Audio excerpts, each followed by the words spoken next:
Starting में chapter पढ़े हैं स्थिर विद्युत क्या है, इसमें हम क्या पढ़ते हैं थोड़ा एक बार बताओ। जब आवेश स्थिर रहता है, जब आवेश क्या रहता है स्थिर, उसके चारों तरफ कौन सा क्षेत्र उत्पन्न होता है, विद्युत क्षेत्र। कौन सा क्षेत्र, ठीक। और अब देखो चुंबकत्व के अंदर दो चीजें, एक तो होता है कि आवेश गति करता है, क्या करता है, उसके चारों तरफ चुंबकीय क्षेत्र उत्पन्न होता है। और एक दूसरा है कि मान लो चुंबक है, तो चुंबक के चारों ओर चुंबकीय क्षेत्र उत्पन्न होता है। तो ये जो हम चुंबकत्व लिख रहे हैं, ये चुंबकत्व विद्युत धारा वाला चुंबकत्व नहीं है, ये चुंबकत्व केवल दंड चुंबक वाला चुंबक है, उसके कारण चुंबकीय क्षेत्र। समझ गए? तो इस केस में हम जितने चुंबकीय क्षेत्र की बात करेंगे वो सारे के सारे चुंबकीय क्षेत्र किससे उत्पन्न होंगे, चुंबक से। विद्युत धारा वाला कोई भी चुंबकीय क्षेत्र नहीं है, क्योंकि चुंबकीय क्षेत्र उत्पन्न होने के कितने रीजन हैं, तीन। या तो गतिमान आवेश, या फिर अपने पास में विद्युत धारा, या फिर हो सकता है अपना चुंबक। तो यहाँ पर हम कौन से कारक की बात करेंगे, तीसरे कारक की, चुंबक।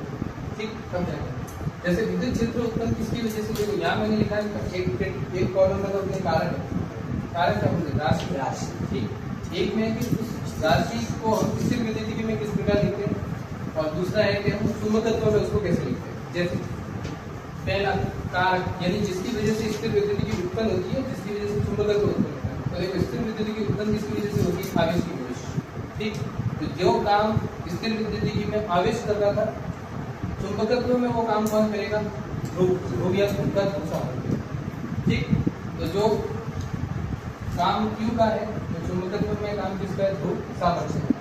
पहली बात समझ में आ गई। इसका मतलब जहां जहां Q आएगा वहां वहां M रिप्लेस कर सकते हैं। ठीक, किसके अंदर, चुंबकत्व। दूसरा है क्षेत्र, आवेश के कारण कौन सा क्षेत्र उत्पन्न होता है, विद्युत क्षेत्र। वैसे ध्रुव सामर्थ्य के कारण कौन सा क्षेत्र उत्पन्न होगा, चुंबकीय क्षेत्र। तो ये हमने पढ़ रखा फॉर्मूला E बराबर F बटा Q। अब देखो ये तो हमने पढ़ रखा है, तो यहाँ हम कैसे लेंगे क्या, जैसे यहाँ पे विद्युत क्षेत्र है E, तो चुंबकत्व में क्या आएगा, चुंबकीय क्षेत्र। तो चुंबकीय क्षेत्र को किससे लिखते हैं, B। ये मैंने लिख दिया B। अच्छा, बल इधर हो या उधर हो, बल तो बल होता है, तो यहाँ पर भी आ गया है। अच्छा, इसमें कारक क्या था, आवेश। तो इसमें Q की जगह क्या लिखना चाहिए, स्मॉल m। बल समझ, इसी को रिप्लेस करा। अब आते हैं बल। तो बल का फॉर्मूला होता है स्थिर विद्युत में M = Q × E। तो देखो स्थिर विद्युत में Q है, तो उसमें क्या है, स्मॉल m। तो Q की जगह स्मॉल m लिख देंगे, और E की जगह क्या लिखेंगे, B। तो ये आ गया स्मॉल m। बात समझ गए, यानी हमें धीरे धीरे वो चीजें समझती है कि इधर क्या है, इधर क्या है। जैसे इधर Q है तो उधर क्या है, स्मॉल m। इधर E है तो उधर क्या है, B। दो बातें समझ में आ गई। अब जैसे ये फॉर्मूला है K Q1 Q2 बटे R, ये तब समझ में आएगा जब हमें K समझ में आएगा। और K पहले समझते हैं। देखो स्थिर विद्युत में K बराबर होता है 1/4πε0। तो जो काम इधर K का है, चुंबकत्व में K की जगह लिखते हैं μ0/4π। समझ गए? तो जैसे ये फॉर्मूला लिखा है K Q1 Q2 बटे R², तो K की जगह क्या लिखते हैं, μ0/4π। तो जो है μ0/4π। ये Q1 Q2, तो Q की जगह उधर क्या लिखते हैं, स्मॉल m। ये हो जाएगा स्मॉल m बटे में R² डिस्टेंस। फिर आ जाते हैं निर्वात। तो देखो निर्वात के लिए यहाँ पे कुछ कैरेक्टरिस्टिक, जैसे निर्वात की क्या होती है, विद्युत क्षमता। तो यहाँ पे होती है एप्सिलॉन नॉट, और चुंबकत्व में क्या होती है, म्यू नॉट। इसमें कोई दिक्कत। फिर आ जाते हैं फ्लक्स। तो फ्लक्स का फॉर्मूला होता है phi E A cos theta. मतलब विद्युत क्षेत्र, तो इधर विद्युत क्षेत्र, उधर क्या होगा, चुंबकीय क्षेत्र। तो आ गया B। क्षेत्रफल तो इधर उधर सेम ही होता है, तो ये A का E cos थीटा का cos। बात समझ में आ गई। इधर E cos थीटा, उधर क्या है, B A cos। अब आते हैं जैसे गाउस का नियम अपन ने पढ़ रखा है, स्थिर विद्युत में पढ़ा सिग्मा Q बटे एप्सिलॉन नॉट। तो इधर देखो ये अपना चुंबकीय विद्युत फ्लक्स है, सिग्मा Q बटे एप्सिलॉन नॉट। तो चुंबकत्व में क्या होता है, तो ये मैंने इसका लिखवाया था गाउस का नियम कि भाई किसी बंद पृष्ठ से निर्गत नेट फ्लक्स सदिश क्या होता है, शून्य। यानी B ds cos थीटा = 0। अब आते हैं एक्सीलरेशन। तो एक्सीलरेशन का फॉर्मूला होता है 2kP/r²। अब यहाँ पे मेन बात समझिए P। क्या समझिए, P इसमें क्या होता है, द्विध्रुव आघूर्ण। क्या होता है, पहले द्विध्रुव आघूर्ण समझते हैं। देखो आघूर्ण समझते हैं, तो विद्युतिकी में क्या होता है, आघूर्ण। विद्युतिकी में पता पड़ा द्विध्रुव आघूर्ण। तो द्विध्रुव आघूर्ण का फॉर्मूला होता है Q.2a। कैसे समझ, अपने स्थिर विद्युतिकी में क्या होता है कि एक तरफ तो होता है -b और एक तरफ क्या होता है प्लस। बीच की दूरी क्या होती है 2a। तो इनका गुणा करते हैं Q.2a, तो क्या आता है, द्विध्रुव आघूर्ण। कल हमने दंड चुंबक में देखा था ऐसे, एक तरफ है मान लो -m, एक तरफ है +m, बीच की दूरी है 2l। तो इनका गुणा हो जाएगा m.2l चुंबकीय आघूर्ण। आएगा। तो जो काम उसमें द्विध्रुव आघूर्ण का है विद्युत की चुंबकत्व में क्या है, चुंबकीय आघूर्ण, इधर विद्युत आघूर्ण, इधर चुंबकीय आघूर्ण। तो देखो इधर है विद्युत आघूर्ण और इधर है चुंबकीय आघूर्ण। तो वापस आके अक्षय लिखे फॉर्मूला आता है 2 kV/r। के क्या होता है, कूलम्ब कांस्टेंट, उधर क्या हो जाएगा म्यू नॉट अपॉन 4 पाई। तो ये देखो 2/2 और k की जगह क्या आ जाएगा म्यू नॉट अपॉन 4 पाई। इधर होता है विद्युत आघूर्ण, उधर क्या होता है चुंबकीय आघूर्ण। तो p की जगह क्या आएगा r क्यूब का ये लिखेगा। k की जगह क्या आएगा उधर म्यू नॉट अपॉन 4 पाई, तो ये क्या म्यू नॉट अपॉन 4 पाई। ये है विद्युत आघूर्ण, उधर क्या आएगा चुंबकीय आघूर्ण, ये आ गया चुंबकीय r क्यूब का। ठीक, आगे बल आघूर्ण का इसमें फॉर्मूला होता है P E sin थीटा, पढ़ रखा है तुमने। P का मतलब होता है विद्युत आघूर्ण, E का मतलब होता है विद्युत क्षेत्र। तो इधर विद्युत आघूर्ण की जगह क्या आएगा चुंबकीय आघूर्ण, चुंबकीय आघूर्ण आगे है। ये कौन सा है, कैपिटल पता है, स्मॉल m तो होता है आपका ध्रुव। ठीक, E होता है विद्युत क्षेत्र, यहाँ पे क्या आएगा चुंबकीय क्षेत्र, बल sin थीटा का sin। फिर आते हैं स्थितिज ऊर्जा में। तो स्थितिज ऊर्जा में ये P है विद्युत आघूर्ण, इधर क्या आएगा चुंबकीय आघूर्ण, कैपिटल।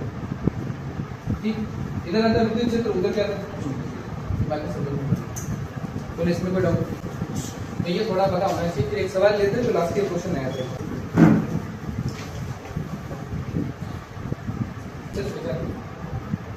ठीक है, क्वेश्चन ये कि यदि एकल ध्रुव, कल मैंने एक नोट लिखवाया था कि एकल ध्रुव का अस्तित्व नहीं होता। क्वेश्चन क्या है, यदि एकल ध्रुव का अस्तित्व होता है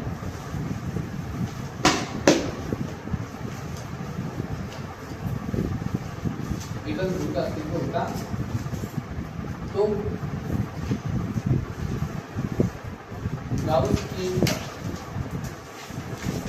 नियम का संशोधित रूप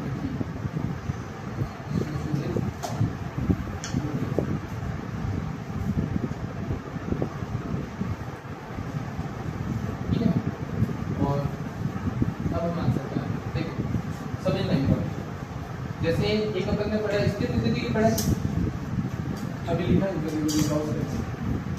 तो स्थिर विद्युत की जो होती है उसमें गाउस का नियम होता है phi E a cos theta बराबर सिग्मा क्यू बाई एप्सिलॉन। ठीक, लेकिन अगर हम चुंबकत्व के अंदर देखें तो गाउस का नियम है B a cos थीटा बराबर 0 बराबर। तो इसका मतलब इन दोनों में फर्क क्यों आ रहा है, क्यों होना क्या चाहिए, सिग्मा क्यू का मतलब है कुल आवेश।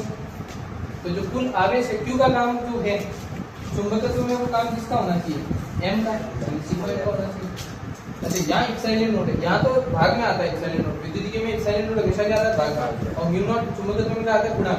इसका मतलब ये होना, ये चीज यही होना चाहिए। तो हमने 0 क्यों लिखा, उसका कारण मान लो अपने पास में एक प्रश्न यहाँ से चुंबकीय क्षेत्र रेखा जा रही है। तो हमने कल देखा था जितनी बाहर जाएगी उतनी वापस आएगी, आया ना, क्यों, क्योंकि इसमें जैसे मान लो अगर इधर नॉर्थ पोल अकेला है और इधर साउथ पोल अकेला है तो बात सिंपल सी है, ये रेखा जा रही है और हमने यहाँ पे एक प्रश्न डाला तो यहाँ पे हम संख्या गिनके फ्लक्स बता सकते हैं। लेकिन होता ऐसा नहीं है, होता क्या है कि इसके साथ में साउथ पोल होता है और जब साउथ होता है तो ये वापस यहाँ से जो निकल रही है वो वापस किधर आती है, ऐसे समझिए। तो ये प्रक्रम चलता रहता है। जैसे कि मान लो ये आवेश है प्लस का 3 कूलम, ठीक, तो यहाँ से फ्लक्स निकालना है तो हम कह सकते हैं कि कितना आवेश है सिग्मा क्यू बराबर है 3 कूलम। तो हम फ्लक्स निकालेंगे तो फाई बराबर हो गया 3 कूलम बटे में एप्सिलॉन, सिग्मा क्यू बटे एप्सिलॉन नोट, सिग्मा क्यू का 3 और एप्सिलॉन नोट का एप्सिलॉन।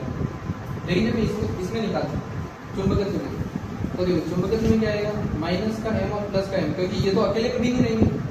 और ये क्या होता है ध्रुव सामर्थ्य, ध्रुव सामर्थ्य जैसे मान लीजिए प्रश्न, ठीक है, जैसे मान लीजिए चुंबक जन चुंबक नॉर्थ पोलर साउथ, इसका ध्रुव सामर्थ्य है मान लो 5 एम्पियर मीटर और इसका है -5 एम्पियर इंटू मीटर बराबर। अब बताओ इस परिबद्ध पृष्ठ में टोटल सिग्मा m क्या है, तो आप इन दोनों को जोड़ोगे, इन दोनों को जोड़ेंगे तो +5 एम्पियर इंटू मीटर और प्लस में वापस -5 एम्पियर इंटू मीटर, तो टोटल मिला के कितना हो जाएगा? 0 हो जाएगा। इसका मतलब ये दोनों हमेशा साथ साथ चलेंगे, इसका मतलब ये हमेशा ही 0 होगा। सिग्मा एम हमेशा क्या होगा? 0 होगा। समझ गए? सिग्मा एम 0 क्यों है? क्योंकि दो ध्रुव साथ साथ में। अगर दो ध्रुव साथ साथ नहीं होते तो सिग्मा एम 0 आए ना, ये कहने की एकल ध्रुव, इसका मतलब सिग्मा एम 0। सिग्मा एम 0 नहीं है तो सिग्मा एम आए ना, तो हम यहाँ लिखेंगे क्योंकि यदि एकल ध्रुव का अस्तित्व नहीं होता है, यदि एकल ध्रुव का अस्तित्व नहीं है, इसका मतलब सिग्मा एम बराबर 0 नहीं है। एक बार मतलब आए ना, और अगर ऐसा है इसका मतलब अपने क्या हो जाएगा? B D S cos theta बराबर जो अपन लिखते हैं mu naught into sigma M ना, तो ये हो जाना चाहिए गॉस का नियम। तो ये गॉस के नियम का क्या है?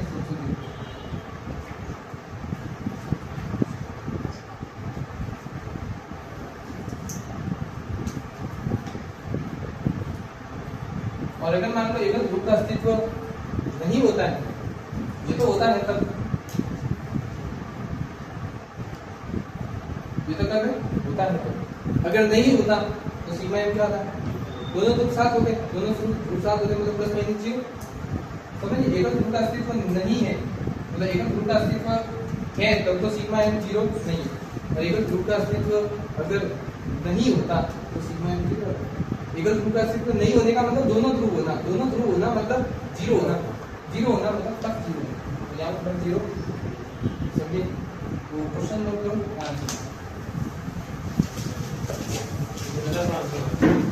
क्वेश्चन लिखो, आंसर निकलेगा।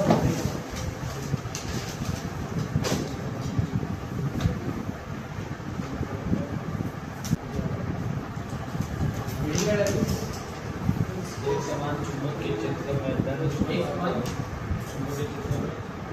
चुंबकीय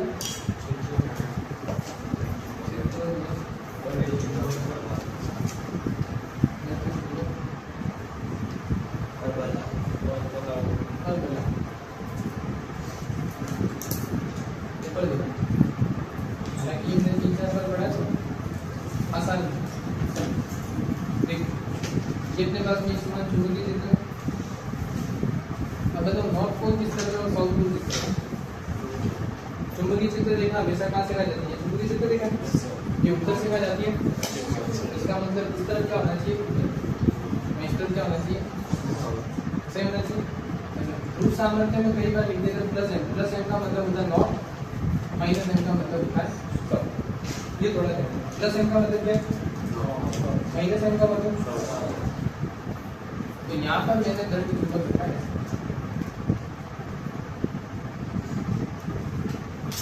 ठीक, एक तो अपना ये ध्रुव है और एक अपना ये ध्रुव, इसका ध्रुव सामर्थ्य है माइनस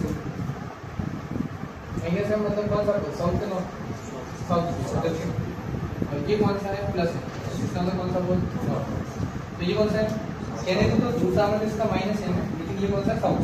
ये साउथ और इस तरफ क्या है? नॉर्थ। तो साउथ और नॉर्थ के बीच में क्या होगा? क्या होगा? इस पर एक बल लगेगा किस तरफ? आया, तो इस पर लगने वाला बल है F। अब मुझे ये बताओ, क्या हमने अभी जो तुलना करी तो उस समय बल का फॉर्मूला निकाला था? नहीं निकाला था? F = mb। देखो ठीक है, जैसे F = QE, Q की जगह m, E की जगह p, enough small mp। F1 बराबर दूसरा फॉर्मूला ही होगा, दूसरा आंसर तीसरा होगा।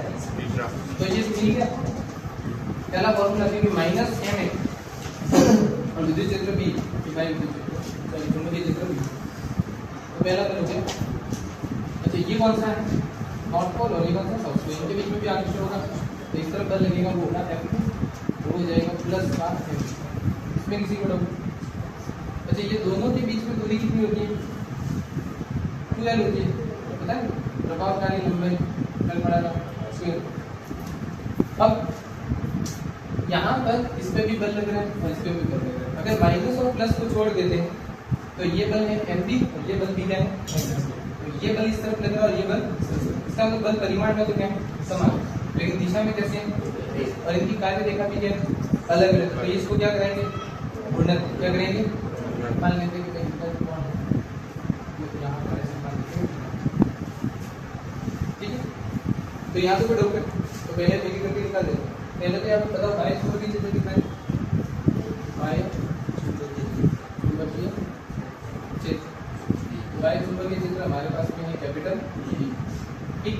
दूसरा इन ध्रुवों का ध्रुव सामर्थ्य कितना है, ये ध्रुव सामर्थ्य स्मॉल है, क्या है, और प्रभावकारी लंबाई क्या है, प्रभावकारी लंबाई जो है वो हमारे पास में है 2 ठीक है। क्या मिलेगा, तो अब हम सबसे पहले क्या निकालेंगे, अगर मैं इस बिंदु का नाम देता हूँ A और इस बिंदु का नाम दे देते हैं B, A पर क्या लग रहा है बल, B पर भी क्या लग रहा है बल, तो दोनों ध्रुवों का अनुपात।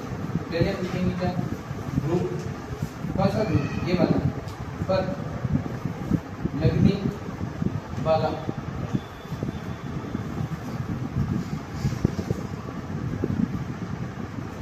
चुंबकीय बल, तो लगने वाला चुंबकीय बल क्या होगा, F1, A पर ये बिंदु है, इस पर बल क्या लग रहा है F1, F1 बराबर माइनस m, तो ये मैंने लिख दिया माइनस का m, ये हो गई समीकरण नंबर, ठीक।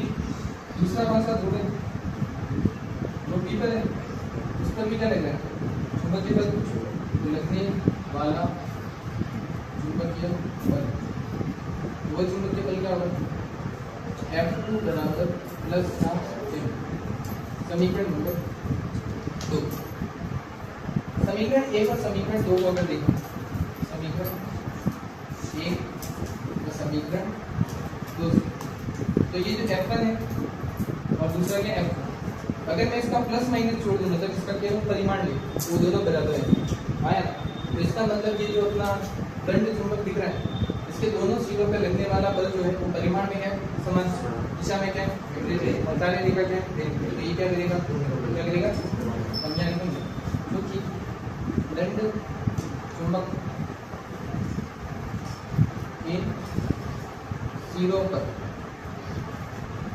लगने वाले बल, कौन कौन से लगने वाले बलों के नाम क्या क्या है, F1 तथा F, परिमाण में कैसे, परिमाण में समान है, परिमाण में कैसे समान, परिमाण में समान तथा दिशा में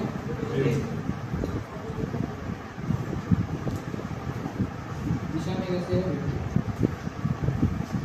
तथा इनकी कार्य रेखा क्या, इनकी कार्य रेखा भिन्न भिन्न होने के कारण,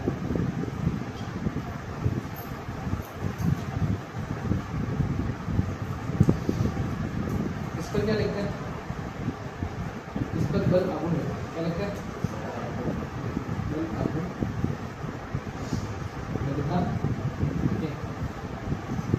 जिसके कारण ये घूर्णन करता है, जिसके कारण ये क्या करता है, जिसके कारण घूर्णन करता, अगर घूर्णन करता है और बल आघूर्ण लग रहा है, ठीक, तो हम यहाँ बल आघूर्ण निकालना चाहिए, बल आघूर्ण का मतलब बल इंटू लगभग, तो बल तो हमारे पास में है ये वाला, हमें क्या लगता है लगभग दूर, एक बल जा रहा है इस तरफ, तो एक बल जा रहा है इस तरह रहेगा, मतलब ये जो मैंने ये भी लिखा है, ये बिंदु है A, यहाँ पे बल लग रहा है F1 बराबर माइनस का mv, और दूसरा बिंदु है B, यहाँ पर बल लग रहा है F2 प्लस का mv,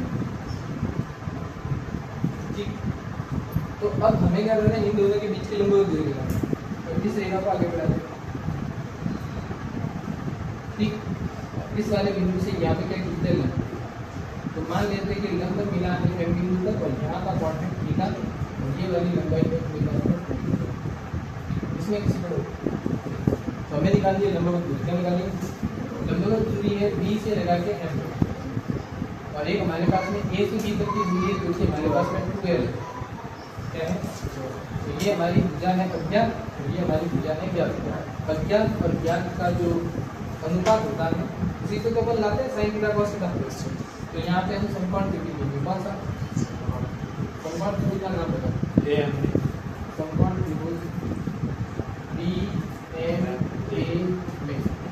ठीक। ये क्या त्रिज्या कौन सी? त्रिज्या कौन सी?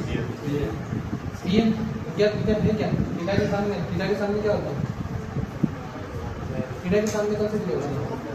लंब होती है।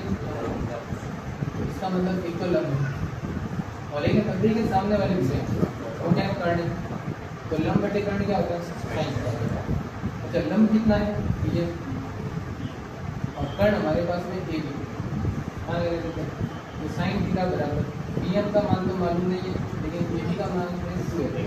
तो यहाँ से अपने पास में PM बराबर हो गया 2L साइन थीटा। यहाँ पे कोई इसको मानना समीकरण की तो हमें निकालना क्या? बल आघूर्ण, ठीक है। तो दंड चुंबक पर लगने वाला बल आघूर्ण, इसके नीचे कंटिन्यू बल आघूर्ण। बल आघूर्ण का सूत्र क्या होता है? बल इंटू लंबवत। तो बल आघूर्ण को लिखते हैं तो बल अपना F1 का परिमाण लिखेंगे और लंबवत दूरी अपने पास दी है, समझिए F1 लिख दिए और लंबवत दूरी ये, ठीक। मान लेगा तो 2 बराबर F1 की जगह आ गया MD और BM की जगह आ गया 2L sin, ठीक है। तो आगे ये स्मॉल m है और ये 2L है, इससे कुछ फॉर्मूला याद आ रहा होगा m.2L। बताओ m.2L क्या होता है? अभी जस्ट पढ़ा है। m.2L होता है चुंबक के आघूर्ण के आघूर्ण। तो इसकी जगह आ गया कैपिटल M, समझिए इसकी जगह कैपिटल M लिखा है, ये हो गया साइन। इसका अंदर बल आघूर्ण का फॉर्मूला होगा कैपिटल MD साइन, ठीक।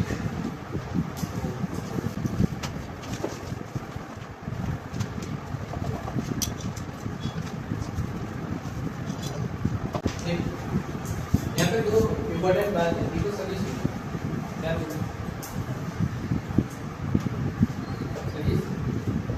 तो देखो ये भी सदिश राशि, ये भी सदिश राशि और साथ में आ रहा साइन थीटा। क्या है? जब ऐसा होता है साइन थीटा आता है तो वो हमेशा क्रॉस प्रोडक्ट होता है। क्या होता है? M सदिश क्रॉस B। अब इम्पोर्टेंट बात क्या पूछनी, इसमें दो कंडीशन है। एक कंडीशन ये कि वो अस्थायी अवस्था कब होगी, तो सीधी बात है। जब घुमा था तो जैसे इधर क्या था प्लस M और इधर क्या था माइनस M, तो वो ये चाहता है कि वो ऐसा हो जाए, इस तरफ क्या आना चाहिए प्लस M, इस तरफ माइनस M, क्योंकि प्लस M को खींचने वाला इस तरफ साउथ पर नहीं, अब इससे आगे वो घूम नहीं सकता। इसका मतलब वो इससे ही उसका प्राप्त करेगा। तो जब ये ऐसा हो जाएगा तो थीटा कितना हो जाएगा? 0। इसका मतलब यदि थीटा बराबर 0 डिग्री होता है तो कौन सी अवस्था होती है? स्थायी। कौन सी अवस्था होती है? एग्जाम में क्वेश्चन आ जाता है स्थायी अवस्था कौन सी है? थीटा बराबर क्या होना चाहिए? 0, ठीक है।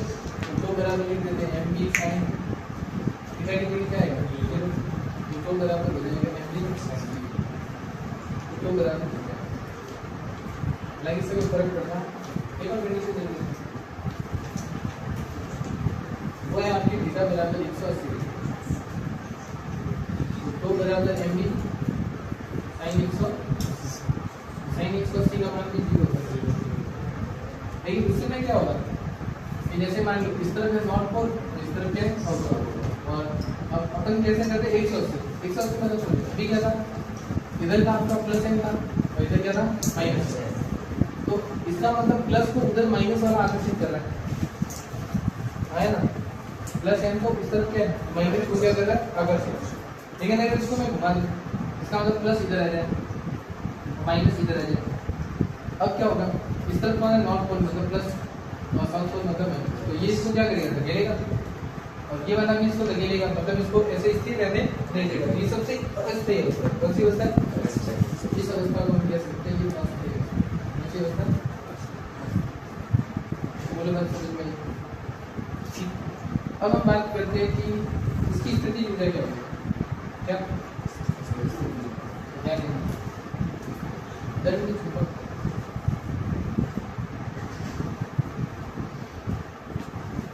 जिसे अपन एक ध्रुव भी बोल सकते हैं, जो ध्रुव है किस तरीके से ऊर्जा हमेशा किससे आती है? कार्य से। किससे आती है? कार्य से। जब ये घूम रहा है तो हमें उल्टा घुमाना है, ये ऑटोमेटिक कैसे घूम रहा है, तो अपन इसके ऊपर कार्य कैसे करेंगे? उल्टा घुमाना। जब हम उल्टा घुमाएंगे तो हम क्या करेंगे? बल लगेंगे। हम उतना ही बल लगेंगे जितना उसको घूमने में चाहिए। तो जब हम बल लगेंगे तो कार्य होगा। जैसे सिंपल फॉर्मूला होता है कार्य बराबर बल इनटू विस्थापन, लेकिन बल आघूर्ण लगता है तो उस समय क्या हो जाता है? बल आघूर्ण इनटू कोणीय विस्थापन। जब घूर्णन गति करती है तो कार्य क्या होता है? बल आघूर्ण इनटू कोणीय विस्थापन। ध्यान दीजिए, एकदम मान लीजिए है अपना बाह्य चुंबकीय क्षेत्र, ये क्या है? बाह्य। अब पहले ये बिंदु ऐसा था, ठीक है, दंड चुंबक की लाइन बना रखी है, तो इस तरफ आपका था -m और इस तरफ क्या था आपका प्लस। इस तरफ बल लग रहा था, ये बल किसकी वजह से लग रहा है? ये चुंबकीय क्षेत्र की वजह से लग रहा है। ये बल किसकी वजह से लग रहा है? चुंबकीय क्षेत्र B की वजह से लग रहा है। हम क्या करते हैं? इसको बल लगाते हैं। अभी जैसे मान लो ये मध्य स्थिति है और ये सी के सापेक्ष ये कोण है थीटा। स्टार्टिंग में कोण कितना है? थीटा। अब ये चाहता तो ऐसे घूमना है, लेकिन हम इसके ऊपर क्या लगा रहे हैं? बल। और हम इसको किस तरह घुमा रहे हैं? इसको समझिए, विपरीत दिशा में। जैसे ही घूमना चाहता है उसके विपरीत दिशा में हम घुमा रहे हैं, तो बल कौन लगा रहे हैं? हम लगा रहे हैं। तो अब ये इस स्थिति में आ गया, तो अब इसका थीटा क्या हो गया? थीटा 2 हो गया। आया? तो इसका मतलब पहले ये ऐसा था, थीटा 1 था, ये थीटा 1 है, ये वाला छोटा, और ये बड़ा वाला थीटा 2 है। समझिए?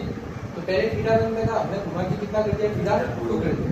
ठीक, तो मैं इसके बारे में जो बातें बताया कौन लिखी? पहला कि ध्रुव सामर्थ्य कितना है? ध्रुवों का ध्रुव सामर्थ्य, ध्रुवों का ध्रुव सामर्थ्य वो तो हमारे पास में कितना है? Small m। बाह्य चुंबकीय क्षेत्र कितना है? बाह्य चुंबकीय क्षेत्र वो हमारे पास में कैपिटल B। और इस पर लगने वाला बल आघूर्ण कितना है? अभी निकाला था, फॉर्मूला आया था क्या था? तो लगने वाला बल आघूर्ण, अच्छा इसमें चुंबकीय आघूर्ण भी लिख देना। चुंबकीय आघूर्ण अपने पास कैपिटल M होता है, क्योंकि स्मॉल m तो क्या है? ध्रुव सामर्थ्य है, और कैपिटल M का चुंबकीय आघूर्ण। तो लगने वाला बल आघूर्ण क्या होगा? तो बराबर G E sin, इसमें किसी को जस्ट हम इसको थीटा 1 से थीटा 2 घुमा रहे हैं। कितना घुमा रहे हैं? थीटा 1 से थीटा 2। तो हम डायरेक्ट नहीं लिखेंगे, हम पहले मान लेंगे इसको हम जी थीटा कोण से घुमा रहे हैं। कितना कोण से? ये हो जाएगा अपना कैपिटल B से। ठीक, अब देखो अपन पहले इसको थीटा 1 से थीटा 2 घुमाएंगे। ये तो लास्ट और फर्स्ट और लास्ट लिमिट है थीटा की, तो भाई थीटा 1 स्टार्टिंग है, एंड में आपका थीटा 2। लेकिन हम घुमाएंगे तो इसको थोड़ा ही, यानी जब दंड चुंबक को कितने कोण से घुमाते हैं? डी थीटा कोण से घुमाया जाता है। कितने कोण से घुमाया जाता है? डी थीटा कोण से घुमाया जाता। तो किया गया कार्य कितना होता है? किया गया कार्य, तो किया गया कार्य होता है dw होता है। कितना होता है? dw होता। तो हमको पता है कि जब घूर्णन गति करती है वस्तु तो कार्य बराबर होता है बल आघूर्ण इनटू कोणीय भंगार इनटू कोणीय विस्थापन। तो कार्य अपना dw है, कितना है? बल आघूर्ण अपना टो है, और कोणीय विस्थापन कितना है? d। तो ये कर फॉर्मूला लगा देते हैं, तो की जगह क्या है? m sin, तो ये हो गया m, ये हो गया sin थीटा, ये तो टो की जगह आ गया। आगे क्या है? d। क्योंकि ये छोटा कार्य है, अपन इसको कहाँ से कहाँ घुमा रहे हैं? थीटा 1 से थीटा 2, क्योंकि दंड चुंबक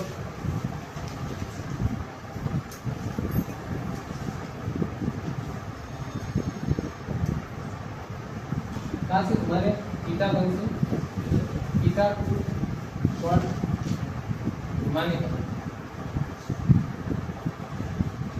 कार्य क्या होगा, W होगा। इसका मतलब कुल कार्य निकालना है, कुल के लिए क्या करते हैं, समाकलन। तो इस वाले का हमने क्या कर दिया, समाकलन, इस वाले का भी हमने क्या कर दिया, समाकलन।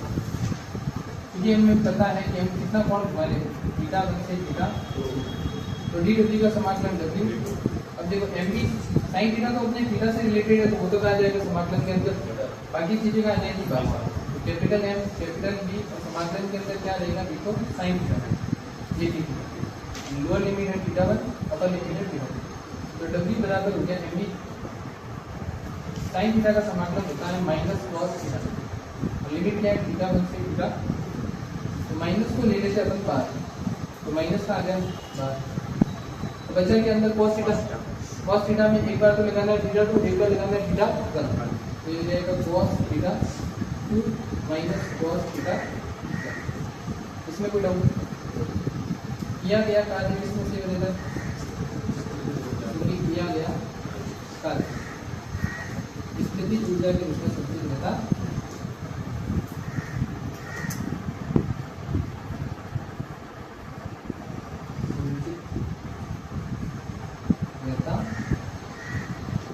इसका मतलब स्थितिज ऊर्जा इक्वल बराबर हो जाएगी minus M P cos theta 2 minus cos theta,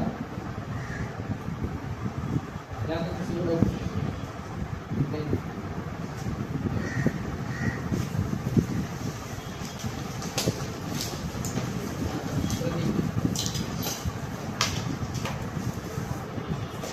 परिणामी, ठीक है, तो परिणामिका तथा दंड चुंबकीय तुलना, धारावाही परिणामिका तथा दंड चुंबकीय तुलना।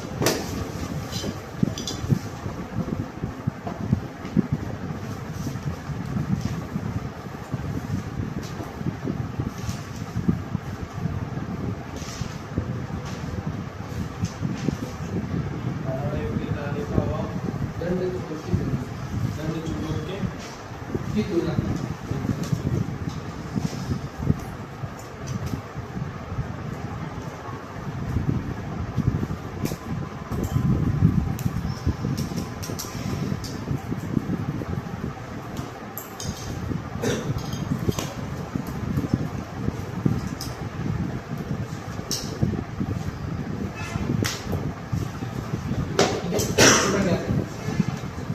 जैसे हमने दंड चुंबक देखा होगा,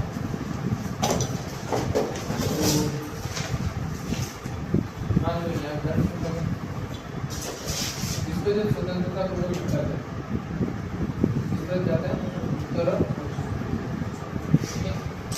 अब मान लो अपने पास में एक परिनालिका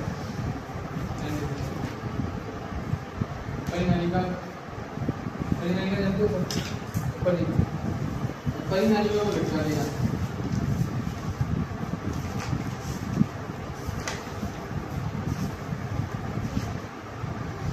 परिनालिका में जाएंगे धारा,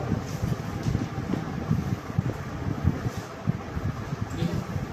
तो जब परिनालिका को स्वतंत्रता पूर्वक लटकेंगे तो ये भी हमेशा किस तरफ ठहरेगी, उत्तर दक्षिण की ओर ठहरेगी। इसका मतलब दोनों में समानता है, किसमें किसमें, दंड चुंबक में, और दूसरा क्या है, परिनालिका, ये जो है परिनालिका। तो एग्जाम में क्वेश्चन पूछ लें,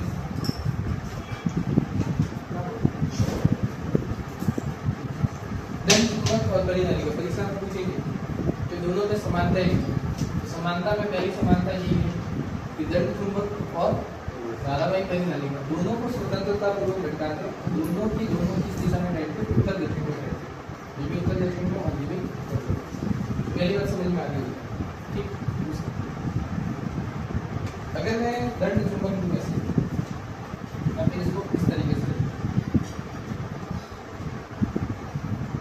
ये नॉर्थ और ये साउथ, तो इसके चारों ओर चुंबकीय क्षेत्र रेखा निकलती है, निकलती नॉर्थ से कहाँ जाती है, साउथ, इसे बनाई हुई है,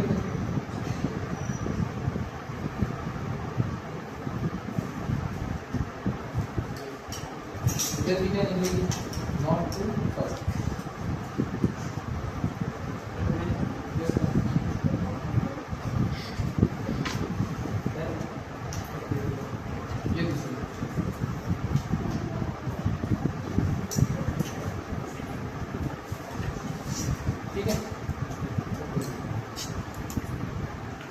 बाकी की भी 3 होगी तो नॉर्थ से बाहर जाएंगे और साउथ की तरफ आएंगे, ठीक है। तो ये तो किसमें होगा, दंड चुंबक होगा। दंड चुंबक में चुंबकीय क्षेत्र रेखा कहाँ से जाती है, उत्तर से, लेकिन अंदर कैसे जाती है, साउथ से। अब हम परिनालिका के देखते हैं, तो मान लो ये धारावाहिक परिनालिका है।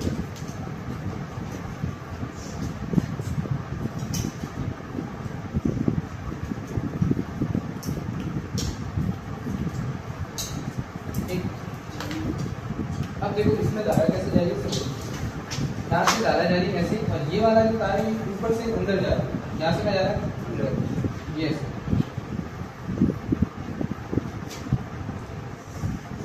तो इसका मतलब अगर ये ऐसे तो चुंबकीय क्षेत्र रेखा कैसे होगी, ऐसे भाई ये जो हाथ है इसमें मुड़ी उंगली अगर धारा को बताती है तो ये क्या बताता है, चुंबकीय क्षेत्र।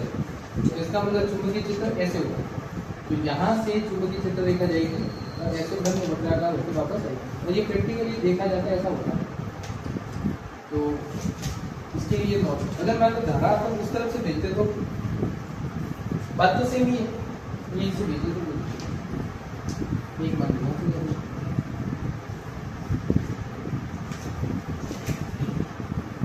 ठीक।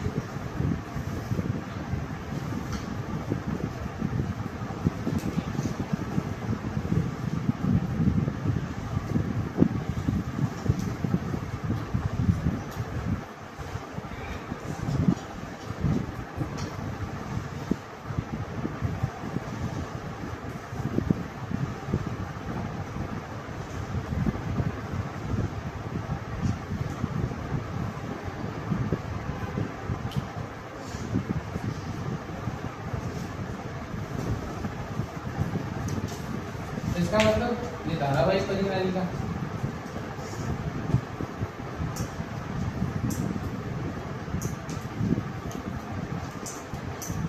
एक दंड चुंबक की भांति व्यवहार करती है, आया ना।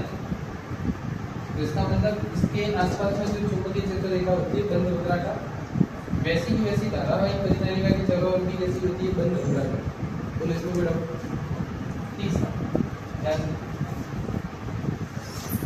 एक तरफ है दंड चुंबक। दंड चुंबक के कारण अगर मैं अक्षीय रेखा पर अक्षीय रेखा पर चुंबकीय क्षेत्र निकालूं, चुंबकीय क्षेत्र, तो ये फॉर्मूला मैंने सुबह लिखवाया, सुबह क्या थोड़ी देर पहले लिख रहा था। तो बी अक्षीय बराबर 2u0/4π कैपिटल M बटे R क्यूब। देखिए इसमें जो कैपिटल M होता है, कैपिटल M जो इसमें होता है वो होता है small m dot 12, capital M बराबर स्मॉल m डॉट 12। लेकिन धारावाहिक परिनालिका में होता है धारावाहिक परिनालिका की अक्षीय रेखा पर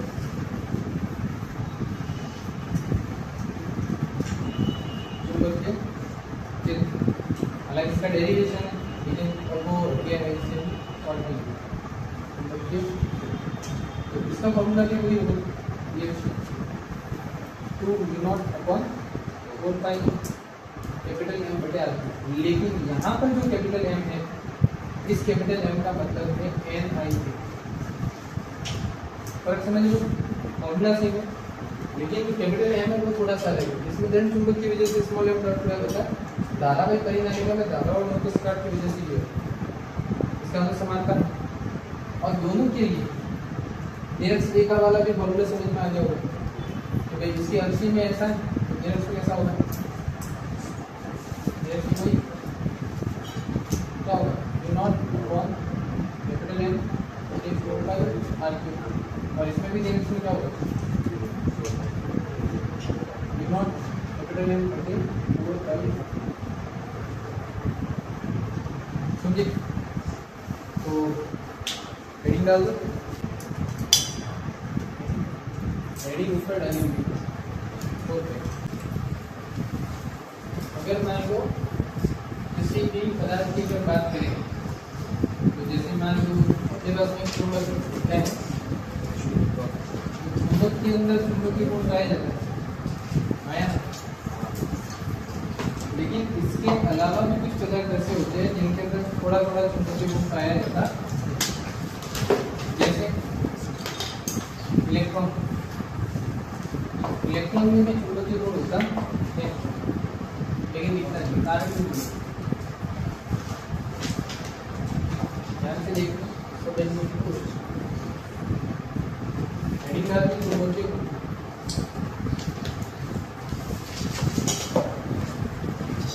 अब ऊपर देखो, हम इसका फर्स्ट पॉइंट पढ़ेंगे चुंबकन। क्या पढ़ेंगे?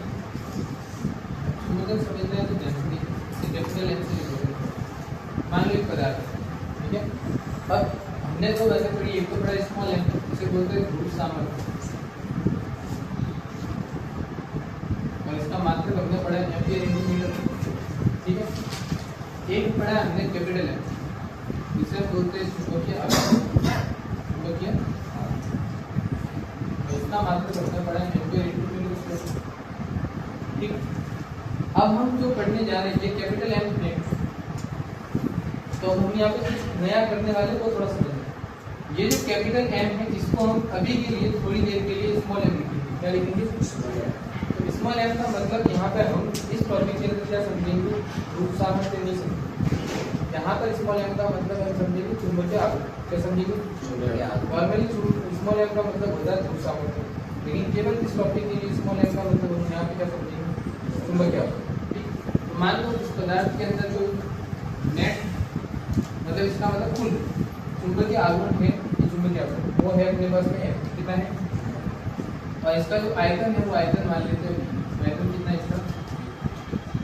अब बदल सकते हैं, जैसे मान लो अपने पास में चुंबक है, अब उस चुंबक के अंदर बहुत सारे ध्रुव होंगे कि अब उन सबके ध्रुव सामर्थ्य को अपन जोड़ देंगे, मतलब ध्रुव सामर्थ्य होगा तो उसका चुंबकीय आघूर्ण होगा कि नहीं होगा, तो उसके अंदर जितना चुंबकीय आघूर्ण होगा वो हमारे पास में कुछ वैल्यू होगी, वो चुंबकीय आघूर्ण मान लो m है। हर पदार्थ के अंदर किसी के अंदर 0 चुंबकीय आघूर्ण होगा, किसी के पास में ज़्यादा होगा, किसी के पास में कम होगा। अगर मान लो रियल मैग्नेट है ओरिजिनल वाला तो उसके अंदर चुंबकीय आघूर्ण ज़्यादा होगा, और अगर कोई दूसरी वस्तु जैसे प्लास्टिक हो गई तो इनके अंदर चुंबकीय आघूर्ण शून्य होगा, क्योंकि उसके अंदर चुंबकीय गुण टाइम है। तो अलग अलग पदार्थों के लिए m अलग अलग होगा, उस पदार्थ का आयतन भी होगा मान लीजिए। तो ये जो हमारे पास में आएगा क्या, एक तो जो हमारे पास में चुंबकीय आघूर्ण है,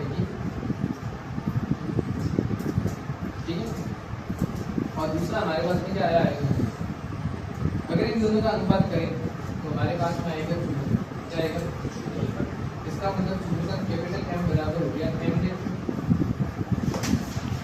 में आयतन है।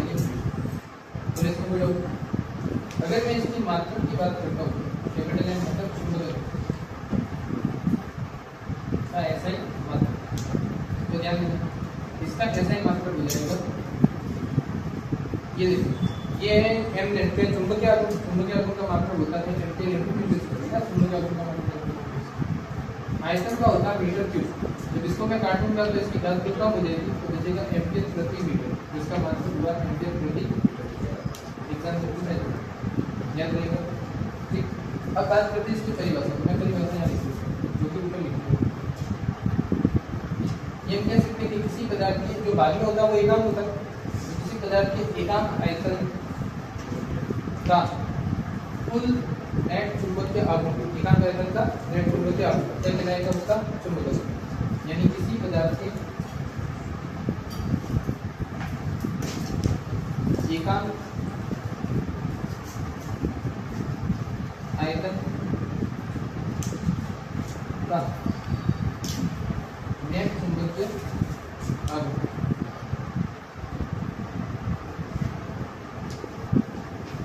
उस पदार्थ का क्या कहलाता है, उस पदार्थ का चुंबकन कहलाता है।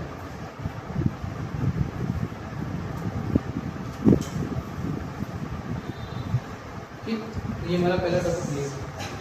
इसके बाद में एक और होता है जिसे हम बोलते हैं चुंबकन तीव्रता। क्या बोलते हैं? चुंबकन तीव्रता। और चुंबकन तीव्रता जो होती है वो होती है हमारे पास में कैपिटल एच। अब ये थोड़ा समझना, ये इंपॉर्टेंट देखो, सारी बातें यहाँ लिख देंगे, वहाँ टॉपिक तो समझ में आ गया होगा। ओके, मान लो अपने पास में एक परिणामी क्या है, ये परिणामी, इसके अंदर अपन धारा भेज दें यहाँ से, ठीक है, ये धारा ऐसे जाएगी, ठीक। अब एक पदार्थ लिया है और उस पदार्थ को हमने इसके अंदर रख दिया, इसको रखा पदार्थ इसके अंदर रखा परिनालिका के अंदर, ठीक। अब जैसे जैसे धारा जाएगी तो धारा कहाँ जा रही है, ऊपर से अंदर जा रही है, ऊपर से कहाँ जा रही है, अंदर। तो चुंबकीय क्षेत्र कैसे उत्पन्न हो रहा है, इस तरीके से। तो इस पदार्थ के अंदर से बार बार क्या जाएगा, चुंबकीय क्षेत्र, बार बार क्या जाएगा। तो जब बार बार चुंबकीय क्षेत्र जाएगा तो इसके अंदर भी तो थोड़े थोड़े चुंबकीय गुण आएंगे, आएंगे कि नहीं आएंगे। तो इसमें से कितना एक्सेप्ट करेगा उसकी बात करें। तो पहले ध्यान देना, अगर मैं परिनालिका की बात करूँ, इसकी बात करें तो परिनालिका के भीतर चुंबकीय क्षेत्र का आपने फॉर्मूला लाया होगा, चुंबकीय क्षेत्र। तो चुंबकीय क्षेत्र का फॉर्मूला होता है अपना B = U0 small n I। याद है किसी को, परिनालिका का चुंबकीय क्षेत्र लाया था U0 स्मॉल n।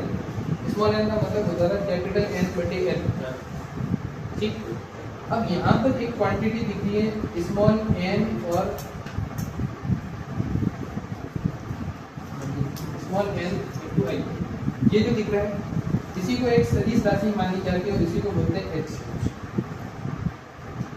मतलब क्या, इधर किसी परिनालिका के भीतर किसी पदार्थ को रख दिया जाता है तो उसके अंदर प्रवाहित धारा के कारण एक क्षेत्र सदिश उत्पन्न होता है। क्या उत्पन्न होता है, क्षेत्र सदिश H कहलाता है।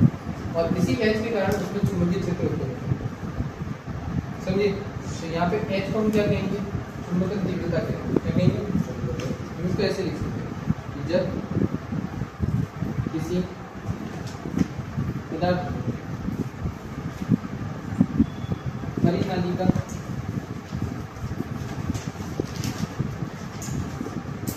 के भीतर, परिनालिका के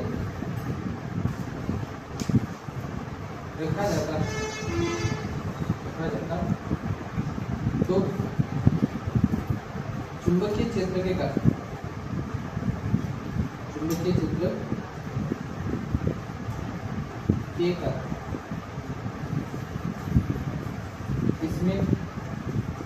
इसमें किसमें पदार्थ एक क्षेत्र सदिश उत्पन्न होता है, सदिश क्षेत्र उत्पन्न होता है।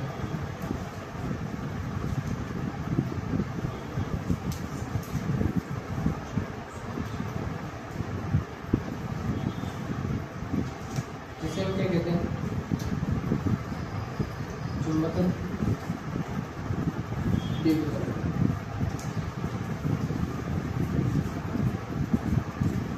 ठीक, तो ये अपना आया कैपिटल H। हम बात करते हैं इसकी, तो थोड़ा ध्यान दें, हम किसकी बात कर रहे हैं, कैपिटल H। तो आप में से भी इसका फॉर्मूला बता सकते हैं, सोच लीजिए। स्मॉल n क्या है, एकांक लंबाई में पैरों की संख्या आया ना, एकांक लंबाई में पैरों की संख्या यानी कैपिटल N बटे L। तो संख्या का कोई मात्रक होता नहीं है। जैसे मान लो कि भाई 5 पैर, कितने पैर है, और वो 1 मीटर में, तो इसका मतलब मात्रक मीटर नीचे आ रहा है, संख्या तो 5 है, 5 का कोई मात्रक होता नहीं। मतलब ऐसे जब अपन कह रहे हैं स्मॉल n बराबर कैपिटल N बटे L, इसका कोई मात्रक नहीं, लेकिन इसका तो मात्रक है, क्या है, मीटर, यानी मीटर का आ रहा है आगे, और आई मतलब एम्पियर होगा ऊपर, तो एम्पियर ऊपर मीटर नीचे, एम्पियर प्रति मीटर। तो इसका मतलब कैपिटल H का ऐसे मतलब क्या होगा, SI मात्रक, कैपिटल H का ऐसे मात्रक होगा एम्पियर प्रति मीटर। तो इसका मतलब इसका मात्रक और इसका मात्रक क्या है। अब अगर ये ऊपर वाली बातें समझ में आती है तो इसका मतलब किसी भी पदार्थ में चुंबकीय क्षेत्र 2 कारण से उत्पन्न होगा। कितने कारण से होगा, एक तो उसके अंदर जो चुंबकीय आघूर्ण पहले से है, पहले से मौजूद है। जैसे मान लो कि मेरे पास पदार्थ, इसके अंदर पहले से एक गुण है जिसे हम कहते हैं चुंबकीय आघूर्ण। अब इसको परिनालिका के अंदर डाल दिया, तो अब इसमें दूसरा चुंबकीय क्षेत्र किससे वजह से उत्पन्न होगा? परिनाली की वजह से। एक तो इसके चुंबकीय आघूर्ण की वजह से, समझ गए, और एक इसके परिनाली बल की वजह से। तो इसके अंदर कुल चुंबकीय क्षेत्र इन दोनों की जोड़ के बराबर होगा, है ना। तो जैसे मान लो हम ये कह सकते हैं जब किसी पदार्थ परिनाली का, अच्छा एक बात, अब यहाँ से अगर मैं चुंबकीय क्षेत्र देखूँ यदि तो म्यू नॉट की जगह तो म्यू नॉट लिख दिया, और ये स्मॉल एन की जगह लिख सकते हैं एच, है ना। तो मैं इसे ऐसे लिख सकता हूँ कि नहीं लिख सकता? तो जब किसी परिनालिका को, जब किसी पदार्थ को परिनालिका ये भीतर रखा जाता है, भीतर रखा जाता, तो उसके अंदर कितने चुंबकीय क्षेत्र उत्पन्न होंगे? दो, एक तो किसके कारण? चुंबकीय आघूर्ण के कारण, और एक तो यहाँ पर हम कह सकते हैं कि चुंबकीय आघूर्ण के कारण, किसके कारण? चुंबकीय आघूर्ण के कारण पदार्थ में चुंबकीय क्षेत्र, पदार्थ में चुंबकीय क्षेत्र कितना है? तो वो चुंबकीय क्षेत्र उत्पन्न हुआ बीएम, ये जो बीएम होता है वो एम के कारण उत्पन्न हुआ है, इसलिए हम म्यू नॉट एम लिख देते हैं। क्या लिख देते हैं? ठीक, जैसे वो म्यू नॉट एम से वैसे वो म्यू नॉट एम। दूसरा परिनालिका में धारा के कारण पदार्थ में चुंबकीय क्षेत्र, तो वो अपने पास में बी एच, ये हो गया म्यू नॉट एच, ये हो गया दूसरा। अब कोई पूछे कि उस पदार्थ में कुल चुंबकीय क्षेत्र क्या होगा, तो दोनों को क्या करेंगे? जोड़ेंगे। तो क्या कहेंगे? पदार्थ में कुल चुंबकीय क्षेत्र, कुल चुंबकीय क्षेत्र हो जाएगा P बराबर Bm प्लस BH। तो B बराबर क्या आ जाएगा? Bm की जगह म्यू नॉट M और उसकी जगह म्यू नॉट H, दोनों में कॉमन क्या है? म्यू नॉट, तो कह सकते हैं M प्लस